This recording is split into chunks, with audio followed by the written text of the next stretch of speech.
निकलेगा? नहीं निकलना चाहिए, यस और नो? क्या निकलना चाहिए पैसे? कि बैलेंस आपका है 7,000 रुपीज, आप निकालना चाह रहे हो 8,000 रुपीज, तो बैलेंस कम है ना, तो इस केस में तो नहीं निकलना चाहिए। तो यहाँ पे हम क्या करते हैं कि यहाँ पे हम इस तरीके से भी इस चीज को कर सकते हैं क्या, कि मैं सिंपली यहाँ पे डायरेक्टली लिख देता हूँ, एक ही स्टेटमेंट देना है, तो मैंने यहाँ पे एक कीवर्ड लिखा, क्या, थ्रो। थ्रो लिखा, और न्यू से क्या होता है, ऑब्जेक्ट बनता है ना, और कोई भी एक्सेप्शन का नाम मैंने अर्थमेटिक लिख दिया, कुछ भी, ठीक है, अर्थमेटिक एक्सेप्शन, और ब्रैकेट के अंदर में हमने यहाँ पे मैसेज क्या दे दिया, इनसफिशियंट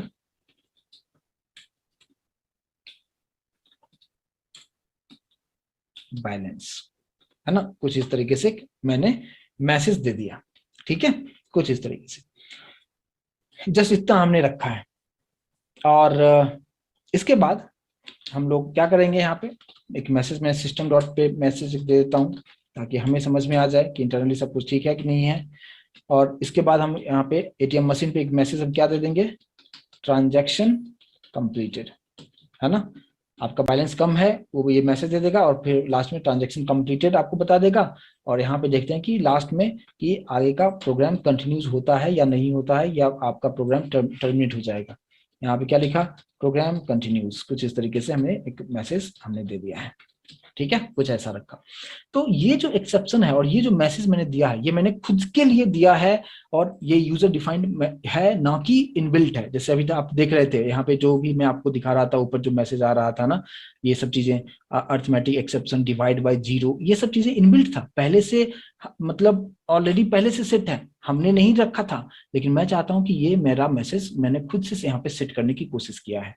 अब देखिए आप क्या होगा, लेकिन ये कब होगा, जब बैलेंस लेस देन होगा विड्रॉल अमाउंट से, ठीक है, स्पेलिंग यही है, वही यहाँ पे रखा है, ठीक है। अब देखिए आप यहाँ पे इस प्रोग्राम को मैं कंपाइल कर रहा हूँ, यहाँ पे कोई मैं ट्राई कैच नहीं लगाया हूँ, अभी आप देखिए, समझने की कोशिश कीजिए। जब मैं इसको कंपाइल करता हूँ सब कुछ ठीक है, अब रन करता हूँ, अभी आप देखो क्या आ रहा है, exception in thread main java.lang.arithmetic exception और इनसफिशिएंट बैलेंस। ये जो मैसेज आप देख पा रहे हो, ये मैसेज हमने अपने रिक्वायरमेंट के अकॉर्डिंग दिया था, ये अंदर में सेट नहीं था यहाँ पे। और प्रोग्राम आपका देखो, प्रोग्राम टर्मिनेट हो चुका है, क्योंकि प्रोग्राम आपने खुद से एक्सेप्शन क्रिएट किए हो, आपने बताया होगी कंडीशन कि अगर ये कंडीशन सेटिस्फाइड हो रहा है तो ये एक्सेप्शन क्रिएट करो और यूजर को ये मैसेज यहाँ पे दिखा दो। लेकिन आगे का पार्ट, ये सब चीजें जो था, ये सब चीजें टर्मिनेट हो गया, क्योंकि हमें एक्सेप्शन जब भी क्रिएट होता है तो उसे आपको हैंडल करना पड़ता है, और हैंडल तो हमने किया ही नहीं है। हैंडल अगर नहीं करते हैं तो आपका आगे का प्रोग्राम टर्मिनेट हो जाता है। इस चीज को आप समझ पा रहे हैं? प्लीज मुझे कंफर्म दे। अभी जस्ट मैंने आपको ये सिखाने की कोशिश कर रहा हूं कि खुद का एक्सेप्शन कैसे क्रिएट करते हैं, वो जस्ट मैं यहाँ पे क्रिएट करना सिखा रहा हूं, और एक्सेप्शन को हैंडल कैसे किया जाता है वो आप अच्छी तरीके से आप जानते हैं। समझ में आ रहा है? और ये मैसेज यहाँ पे कुछ भी आप दे सकते हो, मैसेज जस्ट मैं कुछ भी ऐसे कुछ भी लिख देता हूँ, ठीक है। यहाँ पे देखो आप, ये भी आपको वहाँ पे मैसेज आ जाएगा, वो इंटरनली वो सेट हो जाएगा। मैंने फिर से यहाँ पे इसको कंपाइल किया और मैं रन कर रहा हूँ, आप देख सकते हो कुछ जो भी मैंने यहाँ पे लिखा था वो मैसेज आपको यहाँ पे प्रिंट करके आपको दिखा रहा है। तो ये मैसेज आपने एज ए प्रोग्रामर अपने रिक्वायरमेंट के अकॉर्डिंगली आप यहाँ पे सेट अप कर सकते हो। आई होप कि इस चीज को अभी समझ पाए होंगे आप।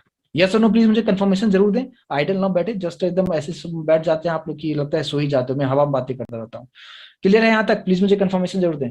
चलिए, तो ये चीज अगर समझ में आ चुका है तो अब हम इसे क्या करेंगे, हैंडल करने की कोशिश करेंगे। और हैंडल करने के लिए हम क्या यूज करते हैं, ट्राई कैच यूज करते हैं। आप देख रहे हो कि आपके प्रोग्राम में एक्सेप्शन क्रिएट हो चुका है। अब इसको हम कैसे हम हैंडल हम करेंगे, इस चीज को समझिए। अब मैंने यहाँ पे क्या रखा कि इनसफिशिएंट बैलेंस तो है, ठीक है।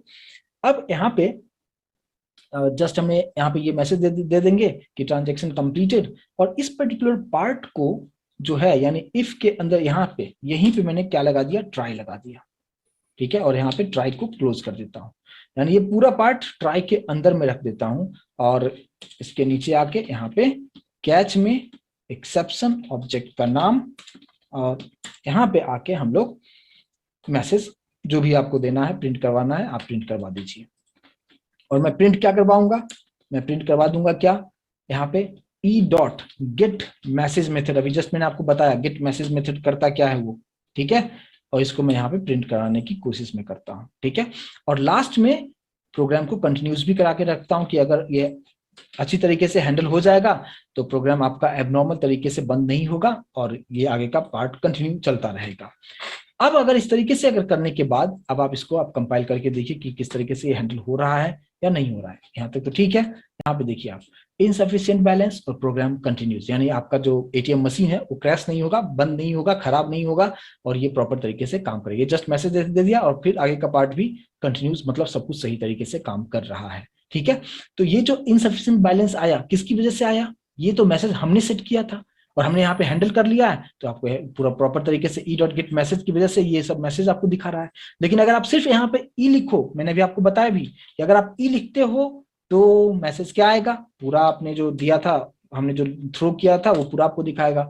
Java language arithmetic exception insufficient balance इस तरीके से दिखाएगा। अगर आप चाहें कि उस तरीके से दिखाना चाहते हो क्या कि मैं ये सब चीजें नहीं लिखना चाहता हूँ, ई डॉट मैंने क्या बताया था, प्रिंट स्टैक ट्रेस बताया था, है ना, प्रिंट स्टैक STAC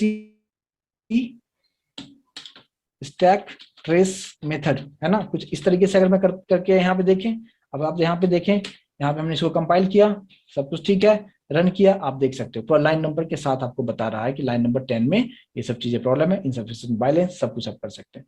तो यहाँ पे आप अपने रिक्वायरमेंट के अकॉर्डिंगली एक्सेप्शन को क्रिएट कर सकते हैं।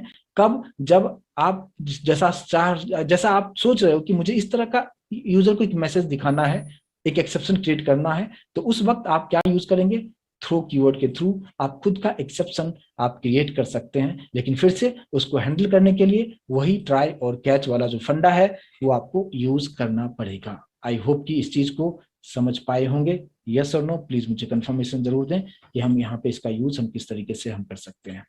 क्लियर है यहाँ तक? तो अभी आपको ट्राई कैच समझ में आ गया, फाइनली समझ में आ गया। और थ्रो कीवर्ड का मतलब क्या, कि अगर आप खुद के एक्सेप्शन बनाना चाहते हैं तो आप यहाँ पे थ्रो कीवर्ड आप यूज आप करेंगे। ठीक है, अब एक और कीवर्ड हमारे पास बचा हुआ है थ्रोज, वो लास्ट कीवर्ड है, उसके बारे में हम डिस्कस कर लें। ये सभी चीजों को मैं निकाल देता हूँ।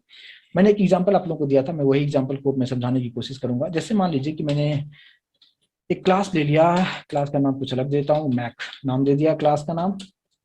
इस मैक क्लास के अंदर में हमने एक मेथड ले लिया, पब्लिक वॉइड हेलो नाम का एक मेथड क्रिएट कर दिया और यहाँ पे मैंने एक सिंपल सा एक फॉर लूप लगा दिया, जहाँ पे इंडेक्सिंग में काउंट कराना चाहता हूँ 1 से लेके आई की वैल्यू 10 तक जाना चाहिए, इंक्रीमेंट 1 का होना चाहिए, कुछ इस तरीके से। और यहाँ पे हम लोग system.out.println पे हमने आई को प्रिंट कर दिया, यानी नंबरिंग 1 से लेके 10 तक प्रिंट हो जाएगा। एकदम सिंपल सा प्रोग्राम है ये।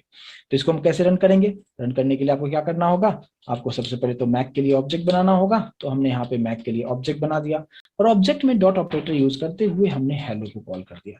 जैसे हम हेलो को कॉल करेंगे, इसके अंदर जो कुछ भी लिखा हुआ है वो एग्जीक्यूट आराम से करेगा। यहाँ पे कोई एक्सेप्शन वाली बात तो होने की कोई सवाल ही नहीं है। ठीक है, तो प्रॉपर तरीके से यहाँ पे काम करना चाहिए। इसको हम सेव करते हैं और यहाँ पे आपको कंपाइल करके हम आपको दिखाते हैं। कंपाइलेशन ऑल ओके है, रन किया, प्रॉपर तरीके से आउटपुट यहाँ पे आ रहा है। लेकिन मैं थोड़ा सा इंटरप्टेड करना चाहता हूँ, क्या कि 1 to 10 जो प्रिंट हो रहा है, मैं थोड़ा सा टाइम सेट करना चाहता हूँ यहाँ पे। तो मैंने ये कंडीशन रखा कि जैसे ही आई की वैल्यू जो है मान लो कि 5 हो जाए, कुछ इस तरीके से, तो मैंने बोला क्या कि थोड़ी देर के लिए ये पॉज हो जाए। उसके लिए हमारे पास थ्रेड नाम का एक इनबिल्ट क्लास है, उसके अंदर ये चीजें हैं। तो हम उस क्लास का नाम डॉट एक स्लिप मेथड होता है और उतनी टाइम के लिए हम बोलेंगे कि तुम सो जाओ। मान लो कि 4 सेकंड का टाइम मैंने दे दिया। यहाँ पे मिली सेकंड में हम टाइम लिखते हैं, 4000 मिली सेकंड का मतलब 4 सेकंड हो जाएगा। तो इतने टाइम के लिए वो प्रोसेसर रुका रहेगा और फिर जैसे वो 4000 मिली सेकंड यानी 4 सेकंड कंप्लीट होगा, उसके बाद फिर वो आगे का पार्ट को प्रिंट करेगा। अब देखो, जैसे मैंने यहाँ पे सिर्फ इतना पार्ट मैंने मेंशन किया है कि जैसे आई की वैल्यू 5 हो, है ना, जो थ्रेड मतलब क्या, आपका जो प्रोग्राम है वो 4 सेकंड के लिए रुकना चाहिए और 4 सेकंड के बाद फिर बाकी का आउटपुट आना चाहिए। सिर्फ मैंने इतना चीजें मैंने ऐड किया है। अब जैसे इतना मैंने ऐड किया है, अब अगर आप देखेंगे क्या कि जैसे आप कंपाइल करते हैं, अभी तक जितना भी हमने देखा था वो रन टाइम में एक्सेप्शन आता था। अभी अगर आप यहाँ पे देखेंगे कि कंपाइल टाइम में एक्सेप्शन क्रिएट हो रहा है। और कि एक्सेप्शन जो 2 तरीके से होता है, एक कंपाइल टाइम एक्सेप्शन होता है, एक रन टाइम में एक्सेप्शन होता है। तो रन, अभी तक जितने भी प्रोग्राम हम लोग देख रहे थे, रन टाइम के एक्सेप्शन को हैंडल करने के लिए हमने ट्राई कैच वगैरह यूज, जितना भी रूल रेगुलेशंस बताया था उसके लिए मैंने आपको बताया था। लेकिन यहाँ पे क्या हो रहा है कि जैसे प्रोग्राम को कंपाइल करते जाते हो आप, उसी वक्त आपको एक्सेप्शन क्रिएट करता है। क्या आता है, देखो अभी आप अनरिपोर्टेड एक्सेप्शन, और क्या है exception? Interrupted exception must be caught और डिक्लेयर्ड टू बी थ्रोन। ये जो आप यूज कर रहे हो ये इंटरप्टेड एक्सेप्शन है और इसको आपको रिपोर्ट करना पड़ेगा जेवीएम को। तो इसके लिए यहाँ पे आपको प्रॉब्लम दिखा रहा है। यानी जब भी किसी प्रोग्राम को कंपाइल करते हो और उसी वक्त आपको अनरिपोर्टेड एक्सेप्शन आ जाए, यानी आपको रिपोर्ट करना जरूरी होता है। आपके प्रोग्राम में कुछ एरर है नहीं, लेकिन आपको कंपलसरी तौर पर रिपोर्ट करना पड़ता है। तो आपको करना क्या होगा? आप क्या करेंगे, इसको जो ये मेथड आप जो लिख रहे हो ना, यहाँ पे सिंपली आपको करना क्या होगा कि इस मेथड के बाद, क्योंकि सब कुछ इसी मेथड के अंदर हो रहा है, ठीक है, तो हम लोग यहाँ पे क्या लिख देंगे कि थ्रोज एक्सेप्शन, ऐसे कि थ्रोज एक्सेप्शन मैंने लिख दिया। ठीक है, अब अगर आप देखेंगे कि थ्रोज एक्सेप्शन मैंने यहाँ पे कहाँ लिखा है, हेलो के अंदर में लिखा है। ठीक है, अब आप देखिए जब मैं इसको कंपाइल करता हूं, ठीक है, तो आपको फिर से ये चीज दिखा रहा है। क्यों? क्योंकि ये जो चीजें आप हेलो को जब आप कॉल कर रहे हो, कहां से कॉल कर रहे हो? कॉल किया जा रहा है एक्चुअली आपके मेन से कॉल किया जा रहा है। तो आपको मेन को भी रिपोर्ट करना पड़ेगा। यानी यहां भी हम क्या लिख देंगे? थ्रोज एक्सेप्शन, कुछ इस तरीके से, है ना, थ्रोज एक्सेप्शन। अभी आप देखो, अभी मैं अगर यहां से इसको मैं निकाल देता हूं, ठीक है, ऊपर नहीं रखा मैंने, सिर्फ मेन को अगर मैं देता हूं, अभी आप देख सकते हैं यहाँ पे जब मैंने इसको कंपाइल किया, ठीक है, फिर भी आपको ये चीज प्रॉब्लम दिखा रहा है। मतलब क्या कि जिसकी वजह से प्रॉब्लम आ रहा है वहां पे तो आपको लगाना ही है थ्रोज एक्सेप्शन, प्लस जहां से कॉल किया जा रहा है वहां पे भी आपको लगाना पड़ेगा। यानी दोनों ही जगह पे होना चाहिए। और फिर आप इसको जब कंपाइल करेंगे तो अब आपको कोई प्रॉब्लम नहीं दिखा रहा है। आपने देखा कि कोड में मैंने कोई मिस्टेक नहीं किया था, कि ऐसा नहीं था कि यहाँ मैंने कुछ कोड गलत लिख दिया था। कोड वगैरह सब कुछ सही था, जस्ट हमने जेवीएम को रिपोर्ट किया कि यहाँ पे एक्सेप्शन आएगा तो तुम देख लेना, हम कुछ नहीं करेंगे। ठीक है, बस इस तरीके से। और अब आप देखिए, अब जब इसको मैं रन करता हूं, देखो 1 2 3 4 प्रिंट हो चुका है, 4 सेकंड यहाँ पे होल्ड करेगा और उसके बाद फिर 5 6 7 8 9 10 आपको प्रिंट करके आपको दिखाता है। समझ में आया? यस और नो प्लीज कंफर्म करें। यानी अभी तक हम लोग जितने भी एक्सेप्शन को हैंडल किया था वो सभी रन टाइम एक्सेप्शन को हैंडल करने के लिए मैंने तरीका आपको बताया था। लेकिन थ्रोज कीवर्ड का काम क्या है? वो कंपाइल टाइम के एक्सेप्शन को हैंडल करने के लिए हम थ्रोज कीवर्ड का यूज हम करते हैं और इस तरीके से इसको किया जा सकता है। लेकिन आपसे क्वेश्चन एक और भी पूछा जाता है कि क्या सिर्फ यही एक सॉल्यूशन है थ्रोज एक्सेप्शन, यानी कंपाइल टाइम एक्सेप्शन को हैंडल करने के लिए क्या सिर्फ यही एक तरीका है? नहीं, इसके अलावा भी तरीका है। जो नॉर्मल ट्राई कैच हम यूज करते हैं वो भी यूज कर सकते हैं अगर आप ये नहीं करना चाहते हैं तो मैं क्या करता हूं कि ये थ्रोज एक्सेप्शन यहां से भी निकाल दिया, ये थ्रोज एक्सेप्शन यहां से भी निकाल दिया। अब ये जो पर्टिकुलर पार्ट हमने लिखा है इसी को हम लोग क्या कर देंगे, ट्राई के अंदर डाल देंगे, है ना। इस वाला जो पार्ट है ये ट्राई के अंदर आ गया और फिर यहाँ पे कैच, यहाँ पे आप एक्सेप्शन, ऑब्जेक्ट का नाम और इसके अंदर में आके आप जस्ट, एक्सेप्शन आएगा तो नहीं बट आप सेफ साइड में आप ई को प्रिंट कर दो। अगर आता है तो आपको पता चलेगा कि क्या प्रॉब्लम है। ठीक है, अभी आप देखो यहाँ पे भी मैंने थ्रो नहीं लिखा है, यहाँ भी थ्रोज हमने नहीं लिखा है। अब आप देखिए, अब इसको हम कंपाइल करते हैं और कंपाइल करने के बाद सब ठीक है, रन करके देखिए प्रॉपर तरीके से काम कर रहा है, मतलब कोई इश्यू यहाँ पे नहीं आया। यानी आपसे पूछा जाता है कि रन टाइम को एक्सेप्शन, जब भी रन टाइम का जो एक्सेप्शन आता है उसको हैंडल करने के लिए हमें क्या यूज करना होता है? हमें रन टाइम के लिए सिर्फ और सिर्फ ट्राई और कैच हमारे पास ऑप्शन होता है, बट कंपाइल टाइम को एक्सेप्शन को हैंडल करने के लिए हमारे पास थ्रोज भी आता है, प्लस हम ट्राई और कैच के थ्रू भी उस चीज को हम हैंडल कर सकते हैं। आई होप कि इस चीज को समझ पाए होंगे। यस और नो प्लीज मुझे कंफर्मेशन जरूर दें। और आपसे एक इंटरव्यू में क्वेश्चन पूछा जाता है कि what is difference between throw and throws keyword, तो उस वक्त आपको ये चीज आपको बताना होगा कि थ्रो एंड थ्रोज का मतलब क्या होता है। अभी आपको चीजें क्लियर हो गया होगा कि हम थ्रो कब यूज हम करेंगे और हम यहाँ पे जो है थ्रोज कब यूज हम करते हैं, यानी थ्रो एंड थ्रोज में क्या डिफरेंस है। अभी आप अच्छी तरीके से बता सकते हैं क्या, है ना। मैं थोड़ा सा यहाँ पे शॉर्ट में लिख दूं कि थ्रो का क्या मतलब है और थ्रोज का मतलब क्या है। मैंने क्या बताया, थ्रो का मतलब क्या कि इसका कब यूज करेंगे, है ना। Throw is use to create your own exception, है ना। आप खुद का एक्सेप्शन आप क्रिएट करना चाहते हैं तो आप थ्रो कीवर्ड के थ्रू आप यूज कर सकते हैं, मतलब क्रिएट कर सकते हैं। और थ्रोज का काम क्या है, to handle compile time exception, है ना। कंपाइल टाइम में जो एक्सेप्शन आता है उसको हैंडल करने के लिए हम थ्रोज कीवर्ड यूज हम करते हैं। बस इतनी सी कहानी है और रूल मैंने आपको एक्सप्लेन कर दिया है। क्लियर है यहाँ तक सभी लोगों को, कोई डाउट नहीं? तो अभी आप सभी कीवर्ड समझ चुके हो, ट्राई क्या होता है ना, ट्राई क्या होता है, कैच क्या होता है, फाइनली क्या होता है, जितने भी कीवर्ड है मैंने सभी कीवर्ड के बारे में आपको बताया और पूरा एग्जाम्पल के थ्रू बताया। अगर मेरी बातों को अगर आप अच्छी तरीके से सुने होंगे तो बिल्कुल आपको अब एक्सेप्शन हैंडलिंग को बहुत ही इजी लगेगा और बहुत आराम से इस चीजों को आप आंसर आप कर पाएंगे। क्लियर है? प्लीज कंफर्मेशन जरूर दें। ठीक है, तो ये हमारा एक्सेप्शन हैंडलिंग की कहानी यहाँ पे खत्म हो जाता है। ठीक है, लेकिन अब हम लोग यहाँ पे एक छोटा सा टॉपिक और आज हम देखेंगे और वो टॉपिक है इनर क्लास। इनर क्लास क्या होता है उसके बारे में भी आज के सेशन में हम लोग डिस्कस करेंगे। क्या होता है इनर क्लास? नाम से आपको समझ में आता होगा, है ना। इनर क्लास का मतलब क्या? नेस्टेड, कि एक हम लोग जो भी चीजें करते थे कैसे करते थे, जैसे अभी आप जो एग्जांपल अभी आप देख रहे हो, जो मैंने अभी आपको जो बताया है वो किस तरीके से था। वो ऐसा है कि हमने क्लास मैक ऊपर बनाया हुआ है और क्लास मैक के बाद हमने क्लास ए बनाया हुआ है, तो अलग अलग चीजें यहाँ पे हो रहा है ना, कि क्लास मैक भी है और यहाँ पे क्लास ए भी है, लेकिन दोनों सेपरेट है। इंटरनली आपस में लिंक तो है लेकिन दोनों कंप्लीटली सेपरेट सेपरेट चीजें यहाँ पे हो रहा है। तो अब मैं यहाँ पे क्या करूंगा कि इनर क्लास का मतलब क्या, कि एक क्लास के अंदर दूसरा क्लास हो तो हम काम किस तरीके से करेंगे। मैं यहाँ पे एक कंप्लीटली न्यू आपके लिए बनाऊंगा और यहाँ पे समझाने की कोशिश करूंगा। जैसे मान लीजिए क्लास ए हमने क्रिएट किया, ठीक है, बहुत बारीकी समझिएगा। क्लास ए बनाया, उसके अंदर मैंने क्लास बी क्रिएट कर दिया है, ठीक है, कुछ इस तरीके से। और इस क्लास बी के अंदर मैं कुछ फिलहाल कोड नहीं कर रहा हूं। और अब मैंने यहाँ पे पब्लिक स्टैटिक वाइड मेन बना दिया, स्ट्रिंग args यहाँ पे कुछ इस तरीके से रखा है।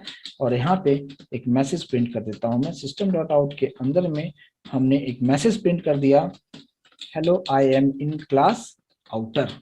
ठीक है, मतलब क्या, कौन किसके अंदर में है अभी आपको समझ में आ रहा होगा। यहाँ पहले मैं इसको सेव कर लेता हूँ, मैं सेव कर लेता हूँ डेस्कटॉप पे ही, एक सेव कर लेता हूँ इनर क्लास करके एक बना देता हूँ फोल्डर। और इसके अंदर यहाँ पे जो इसका नाम है मैं देता हूँ a.java के नाम से सेव कर दिया है। ठीक है, आउटर क्लास का नाम है ए, इनर क्लास है क्लास बी, लेकिन जो मेन मेथड है वो हमने रखा है क्लास ए, यानी आउटर क्लास के अंदर में हमने ये मैसेज को प्रिंट यहाँ पे किया है। अब मैं उस लोकेशन पे भी चलता हूँ जहां पे मैंने इसको यहाँ पे रखा हुआ है। आप यहाँ पे देख पाएंगे सिर्फ आपको ए दिख रहा है जिसके नाम से मैंने सेव किया हुआ है। अब मैं यहाँ पे ही ओपन करूंगा, क्या, कमांड प्रॉम्प्ट ओपन करूंगा और इस चीज को बहुत बारीकी से समझिएगा। ठीक है, इनर क्लास के लोकेशन पे आ चुके हैं। कंपाइल करते हैं जावा सी a.java। अब आप देखिए कि यहाँ पे जो हमारे पास जो डॉट क्लास फाइल बनेगा उसके पीछे क्या कहानी है और किस तरीके से बनेगा। जैसे मैं एंटर करता हूं तो आप यहाँ पे कुछ अलग टाइप से चीजों को आप देखेंगे। क्या, ए तो जो हमारे पास आउटर क्लास था उसका तो बन चुका है ए डॉट क्लास, लेकिन जो इनर क्लास था उसका डॉट क्लास फाइल कैसा बनता है, देखो आप कैसा बन रहा है। यहाँ पे सभी लोग देख पा रहे हैं क्या? मैं थोड़ा सा जूम करता हूँ, इससे ज्यादा जूम नहीं होगा। $b.class आपको दिख रहा होगा, समझ में आ रहा है? $b.class मतलब क्या, जब भी डॉलर साइन आ जाए तो आप समझ जाओ कि डॉलर के राइट हैंड साइड में जिस क्लास का नाम है वो इनर क्लास होगा और डॉलर के लेफ्ट हैंड साइड में जिस क्लास का नाम होगा वो आउटर क्लास होगा। और ये आपसे इंटरव्यू में पूछा जाता है कि जब भी इनर क्लास में जो भी आप जब आप कंपाइल करते हो तो इंटरनली जो क्लास बनता है वो कितने बनते हैं। तो ऑब्वियस सी बात है, दो है तो दो बनेगा, लेकिन नाम क्या होगा? ए का था तो ए डॉट क्लास बन चुका है, लेकिन जो इनर था उसका $b.class बनता है। ये चीज क्लियर होगा सभी लोग? प्लीज कंफर्मेशन जरूर दें मुझे। लेकिन अब बात करते हैं कि जो हमने मैसेज यहाँ पे दिया था, क्या दिया था? Hello I am in class outer, है ना। ये मैसेज प्रिंट होगा क्या? तो मैं अब यहाँ पे कंपाइल कर ही दिया है, मैं इसको रन करता हूँ। जावा ए लिखा, आप देख पाएंगे hello I am in class outer आपको दिखा रहा है। कोई प्रॉब्लम यहाँ पे आपको नहीं दिखाना है। ठीक है, ऑल ओके है, कोई इशू नहीं होना चाहिए यहाँ पे। ठीक है, तो क्लास ए के अंदर मैंने मेन मेथड को रखा। अब मैं क्या कर रहा हूं कि इस मेन मेथड को किसके अंदर में रख दिया? क्लास बी के अंदर रख दिया। यानी इनर क्लास के अंदर मेन मेथड को अगर मैं रखता हूं तो क्या होगा? क्या ये मुमकिन है क्या? तो यहाँ पे एक चीज है कि जैसे मैं इस प्रोग्राम को कंपाइल करूंगा उसी वक्त आपको एरर दिखाएगा। एरर क्या होगा?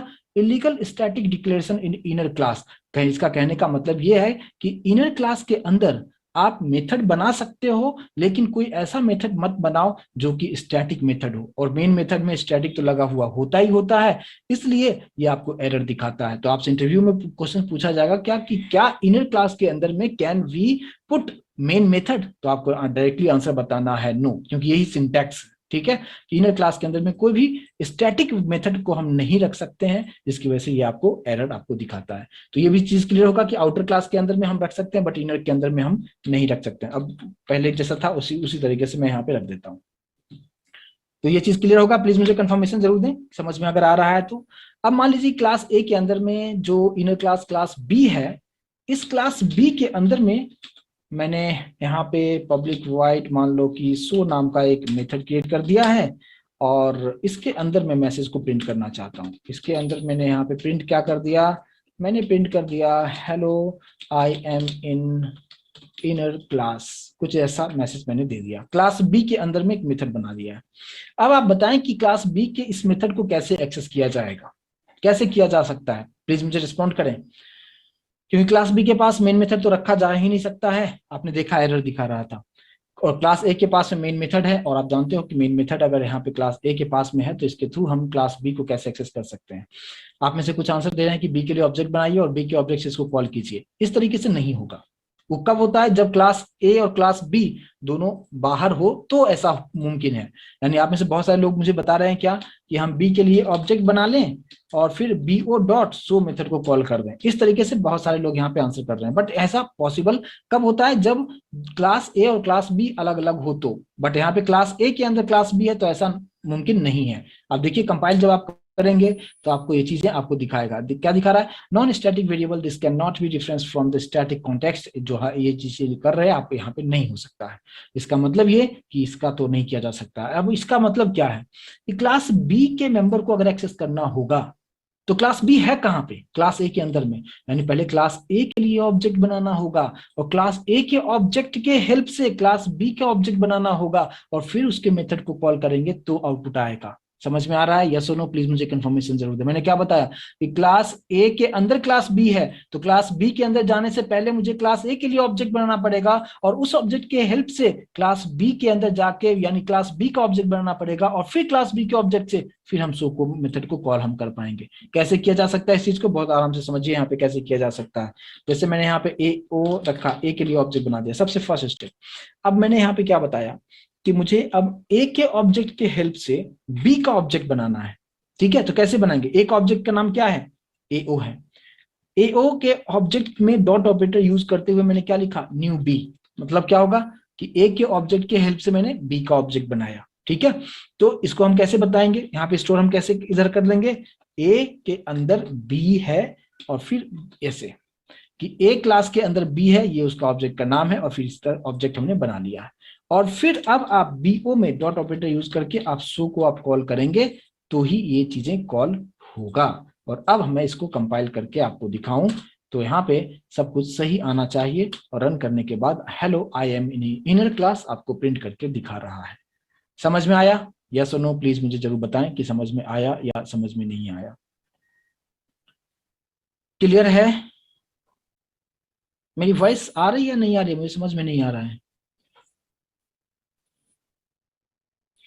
चलिए, तो ये चीज इस तरीके से किया जा सकता है। ठीक है, लेकिन इसका एक और तरीका है कि अगर आप इस तरीके से भी आप नहीं चाहते हो तो आप शॉर्टकट तरीका भी मैं इसको मैं कर दूं क्या कि आप ऐसा करो कि मैं ऐसे कर देता हूं क्या कि न्यू ए। तो न्यू ए का मतलब क्या, ए का ऑब्जेक्ट बनेगा, डॉट ऑपरेटर यूज करते हुए बी का ऑब्जेक्ट बनाए और डॉट ऑपरेटर यूज करते हुए शो का ऑब्जेक्ट मतलब शो को कॉल कर दें। आप इस तरीके से भी यहाँ पे आराम से आप कर सकते हैं। मेरी वॉइस बहुत, आप में से कोई बहुत बता रहे हैं कि लो वॉइस आ रही है, इतना जोर से तो बोल रहा हूँ। आई होप कि मेरी वॉइस प्रॉपर तरीके से आ रही है कि नहीं आ रही है, प्लीज मुझे कंफर्म करेंगे।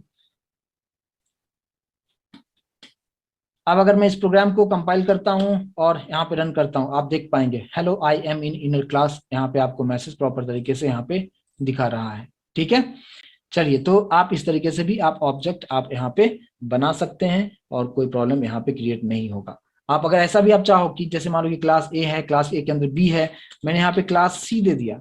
ठीक है, और इस क्लास सी के अंदर में ये जो मेथड है उसको इस क्लास सी के अंदर में कर देता हूं। यानी क्लास ए के अंदर क्लास बी, उसके अंदर क्लास सी और उसके अंदर ये मेथड है। तो हम यहाँ पे काम कैसे करेंगे, ठीक है, तो हमें क्या करना होगा, न्यू ए न्यू बी और यहीं पे क्या कर देंगे न्यू सी, है ना, और फिर डॉट फिर हम मेथड को कॉल कर सकते हैं कुछ इस तरीके, यानी ए का ऑब्जेक्ट बनाया, फिर बी का ऑब्जेक्ट, बी के ऑब्जेक्ट के हेल्प से सी का ऑब्जेक्ट, और फिर सो को कॉल करेंगे। और फिर अगर आप इसको आप कंपाइल करेंगे और फिर रन करेंगे, आप देख पाएंगे hello I am in inner class. समझ में आ रहा होगा? प्लीज कंफर्मेशन जरूर दें अगर समझ में आ रहा है तो ये तो हो गया कि मेथड की बात हो गई कि आप किस तरीके से इसको आप एक्सेस आप कर सकते हैं। लेकिन अब बात करते हैं कि कुछ वेरिएबल्स की बात किया जाए, तो मैं थोड़ा सा सिर्फ ऐसे रखता हूँ, क्लास ए है और सिर्फ क्लास बी है, कुछ इस तरीके से मैं यहाँ पे रखता हूँ। और फिर इसको हम थोड़ा सा वेरिएबल्स की बात करते हैं। जैसे देखिए मैंने एक एक्स रखा जिसकी वैल्यू 10 रखा। अब ये इंट एक्स किसका वेरिएबल है? इंस्टेंस वेरिएबल है, किसका? ए का है। क्लास बी के अंदर में भी मैंने सेम नाम का वेरिएबल रख दिया जिसमें वैल्यू दे दिया 20, कुछ इस तरीके से। अब ये जो है ये भी इंस्टेंस वेरिएबल है, किसका? क्लास बी का, लेकिन नाम दोनों का सेम है। अब ये जो सो मेथड है इसके अंदर आके मैंने एक लोकल वेरिएबल डिक्लेयर किया, उसका भी नाम एक्स दे दिया, उसमें कुछ वैल्यू मैंने दे दिया 50।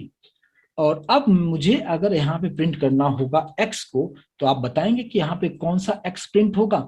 क्योंकि new a new b dot सो को हम यहाँ पे कॉल करेंगे, क्योंकि ए के अंदर बी है और बी के अंदर सो मेथड है। तो सो अगर कॉल होगा तो यहाँ पे आउटपुट क्या आना चाहिए? जो लोकल वेरिएबल है ऑब्वियस सी बात है वही प्रिंट होना चाहिए, यानी यहाँ पे आउटपुट हमें क्या आना चाहिए?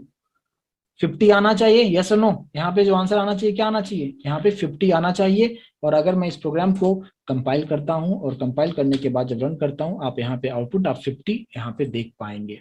क्लियर है? एक चीज तो क्लियर है। लेकिन अब आपसे पूछा जाएगा कि नहीं मुझे ये 50 वाला नहीं चाहिए, मुझे ये वाला चाहिए, यानी एक्स वाला जो है वो चाहिए, तो हम कैसे कर सकते हैं यहाँ पे? ठीक है, तो हम क्या करेंगे यहाँ पे, अगर मैं यहाँ पे लिख देता हूँ क्या कि दिस डॉट एक्स, दिस के बारे में ऑलरेडी डिस्कस हम कर चुके हैं कि करंट क्लास के का जो इंस्टेंस वेरिएबल होता है उसकी तरफ पॉइंट करेगा। तो दिस डॉट एक्स, तो ये जो मेथड है ये किसके अंदर है? क्लास बी के अंदर है। और क्लास बी के पास एक वेरिएबल है जिसका नाम है एक्स, और दिस का मतलब इस एक्स की तरफ पॉइंट करेगा।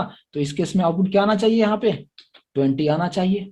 ठीक है, तो अभी अगर आप इस प्रोग्राम को यहाँ पे कंपाइल आप करते हो और जब आप रन करते हो, आप यहाँ पे आंसर 20 आप देख पाएंगे। ठीक है, लेकिन अब क्वेश्चन ये है कि चलो ठीक है आपने लोकल वेरिएबल को एक्सेस कर लिया, क्लास बी के भी जो इंस्टेंस वेरिएबल था उसको भी एक्सेस कर लिया, अब मुझे इसको भी एक्सेस करना होगा, तो हम कैसे लिखेंगे? तो जस्ट आपको यहाँ पे लिखना होगा क्लास का नाम डॉट, यानी ए डॉट दिस डॉट एक्स, यानी ए क्लास का जो इंस्टेंस वेरिएबल है उसको प्रिंट कर दो, है ना, कुछ इस तरीके से ए डॉट दिस डॉट एक्स। अब अगर आप यहाँ पे देखेंगे इसको आप कंपाइल कीजिए और फिर आप रन कीजिए, आपको आउटपुट यहाँ पे 10 आपको दिखा रहा है, जो कि हमारे पास क्लास ए का जो वेरिएबल था उसको प्रिंट कर रहा है। अगर आप चाहते हैं कि मैं तीनों को एक साथ प्रिंट करना चाहूँ तो मैं वो भी मैं आपको करके दिखा देता हूँ ताकि बिल्कुल भी कंफ्यूजन ना हो। तो मैंने इसको कुछ इस तरीके से कर दिया। सबसे पहले यहाँ पे मैंने लिख दिया क्या, सिर्फ एक्स लिख देता हूँ। अच्छा, आप यहाँ पे ऐसे भी लिख सकते हो, B dot this dot X भी लिख सकते हो, ऐसे भी लिख सकते हो। तो इसका आंसर कितना हो जाएगा? सबसे पहले सिर्फ एक्स है तो 50, B dot this dot X है मतलब 20, और A dot this dot X है इसका मतलब यहाँ पे 10 आ जाएगा। इसको आप सेव कीजिए और फिर इसको आप कंपाइल कीजिए और फिर आप यहाँ पे देखेंगे 50, 20, 10 आउटपुट आपको इस तरीके से दिखाता है। क्लियर होगा? तो ये मैंने आपको इनर क्लास के बारे में आपको बताया कि एक क्लास के अंदर आप दूसरा क्लास, उसके अंदर भी कितना भी क्लासेस आप रख सकते हैं, उसके मेथड को किस तरीके से एक्सेस किया जा सकता है। वेरिएबल्स अलग अलग तो आप आराम से एक्सेस कर ही सकते हो, बट मैंने आपको ये बताने की कोशिश किया कि आप सेम वेरिएबल होगा तो यहाँ पे क्या तरीका है वो भी मैंने आपको बताया, किस तरीके से ऑब्जेक्ट बनाया जाएगा। और ये इंटरव्यू पॉइंट ऑफ व्यू से आपसे पूछा जाता है, और इस चीज पे हमेशा फोकस करें कि आप जब डॉट क्लास फाइल बनता है तो वहां पे नाम क्या होता है, जो मैंने आपको बताया कि $a जो होता है उस चीज पे आपको फोकस करने की जरूरत है, क्योंकि वो भी आपसे पूछा जाता है कि डॉट क्लास फाइल जब बनता है तो क्या नाम होता है, इनर क्लास का जो डॉट क्लास फाइल होता है तो उसका नाम क्या होता है, ये चीज आपको जरूर आपको वहां पे बताना चाहिए। ठीक है, तो यहाँ तक सभी लोगों को क्लियर होगा? प्लीज मुझे एक बार कंफर्मेशन जरूर दे दें। तो ये हमारा इनर क्लास का कंसेप्ट मैंने आपको यहाँ पे आपको बता दिया है। ठीक है, और नेक्स्ट सेशन में हम कुछ और टॉपिक के साथ हम लोग आएंगे।